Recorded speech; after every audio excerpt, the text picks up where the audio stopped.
வாங்க சவ் சாம்பார் எப்படி வைக்கிறதுன்னு பார்ப்போம். அடுப்பு ஆன் பண்ணிவிட்டு வானலில் 3 ஸ்பூன் எண்ணெய், கடுகு, ஜீரகம், மிளகு, வெந்தயம் 1 டீஸ்பூன் பொரிய விடுங்க. 3 பச்சை மிளகாய், காய்ந்த மிளகாய், ஒரு கொத்து கருவேப்பிலை, பொடியாக நறுக்குன பெரிய வெங்காயம் 1 ஆட் பண்ணி நல்லா கண்ணாடி பதம் வரையும் வதக்குங்க. இப்போ 2 பெரிய சைஸ் தக்காளி ஆட் பண்ணிக்கலாம். ஆட் பண்ணிவிட்டு சாம்பாருக்கு தேவையான அளவு உப்பு, மஞ்சள் தூள் ஆட் பண்ணி நல்லா நைஸாக வதக்குங்க. தக்காளி நல்லா இந்த அளவுக்கு வதங்கி வரணும். இப்போ நான் 300 கிராம் எடையுள்ள சவ் காயை தோலை சீவிட்டு இந்த மாதிரி க்யூபாக கட் பண்ணி வச்சுருக்கேன். மிதமான தீயில் வச்சு 2 நிமிஷம் நல்லா வதக்குங்க காயை. அப்போ தான் சாம்பார் டேஸ்ட்டாக வரும்.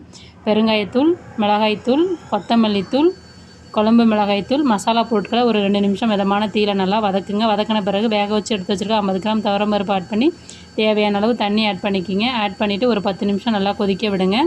கொதித்த பிறகு நம்ம ஒரு சின்ன லெமன் சைஸ் புளி எடுத்து வச்சுருக்குறோம். அந்த புளி கரைசலை அதில் ஆட் பண்ணிக்கலாம். புளி லேட்டாக சேர்த்தா தான் காய் நல்லா வெந்து வரும். 5 நிமிஷம் கொதிக்க விட்டு கொத்தமல்லி தலையை தூவி இறக்கினா சூப்பரான சவ் சாம்பார் தயார்.